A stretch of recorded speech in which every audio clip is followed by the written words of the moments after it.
Shalom Bapak Ibu yang dikasihi Tuhan Yesus, kiranya damai sejahtera Kristus beserta kita semua. Selamat mengikuti renungan firman Tuhan hari ini. Tuhan Yesus memberkati. Renungan hari ini berjudul Lunas Dibayar. Bacaan kita terambil dari 1 Korintus 7 ayat 22 sampai 23a yang berbunyi demikian. Sebab seorang hamba yang dipanggil oleh Tuhan dalam pelayanannya adalah orang bebas, milik Tuhan. Demikian pula orang bebas yang dipanggil Kristus adalah hambanya. Kamu telah dibeli dan harganya telah lunas dibayar. Pada tahun 1807, di mana masa itu yang namanya perbudakan masih lazim terjadi, ada seorang bernama William Wilberforce yang berjalan menyusuri pasar budak dan hendak membeli seorang budak. Para pedagang menawarkan budak terbaik. Bukannya memilih yang terbaik, Wilberforce malah berkata, "Aku ingin membeli budak terburuk di pasar ini." Semua terkejut.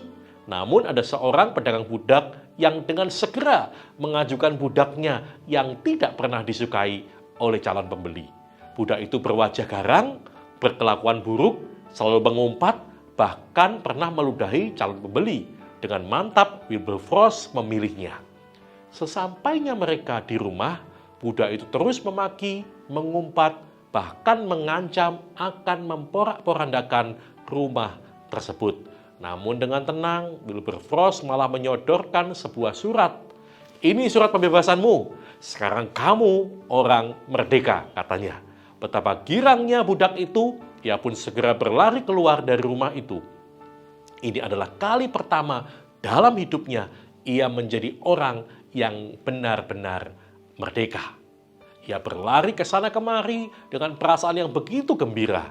Namun ketika hari mulai gelap, budak itu mulai kebingungan. Kemana ia akan pergi? Ia tidak punya sanak saudara dan tidak punya tujuan. Ia bingung bagaimana ia akan menjalani kehidupannya. Selama ini tidak pernah ia merasa berharga, tak pernah punya tujuan hidup, namun kini ia merasakan kasih dari seseorang yang memberinya kehidupan yang merdeka.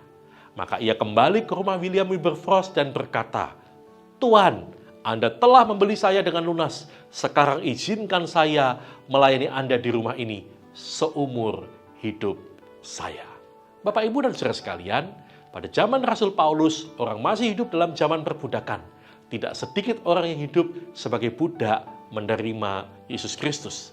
Mereka menjadi gelisah karena sebagai orang Kristen yang sering dikenal sebagai orang yang sudah dimerdekakan, namun dalam kenyataannya mereka tetap hidup sebagai budak yang tidak memiliki hak apa-apa.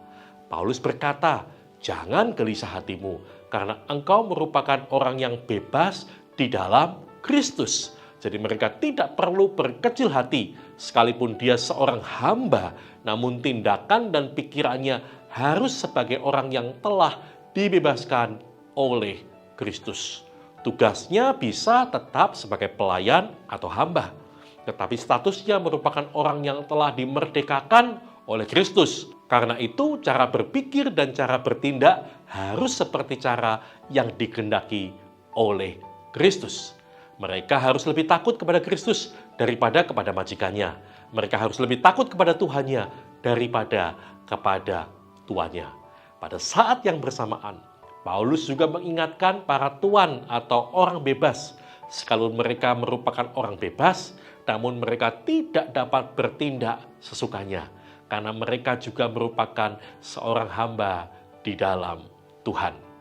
Paulus mengingatkan para tuan yang memiliki budak di dalam rumahnya atau di dalam perkebunannya supaya bertindak hati-hati karena mereka pun juga seorang hamba, yaitu hambanya Tuhan. Artinya mereka juga harus mentaati Tuhan. Mereka harus bertindak dan berperilaku seperti yang Tuhan kehendaki. Kemudian dalam ayat 23, Rasul Paulus berkata, "Kamu telah dibeli dan harganya lunas dibayar. Karena itu janganlah kamu menjadi hamba manusia." Paulus mengingatkan kita bahwa sebagai orang Kristen, kita telah ditebus oleh Kristus dan hutang dosa kita telah lunas dibayar. Demikian, kita ini bukan lagi budak dosa, melainkan hamba Allah, karena kita sudah dibeli dan harga kita sudah lunas dibayar oleh darah Kristus yang mahal itu. Karena itu, hidup kita bukan lagi milik kita sendiri, melainkan milik Tuhan. Kita hidup hanya oleh anugerah-Nya, dan kita hidup untuk memuliakan Yesus Kristus, Tuhan di atas segala Tuhan. Amin.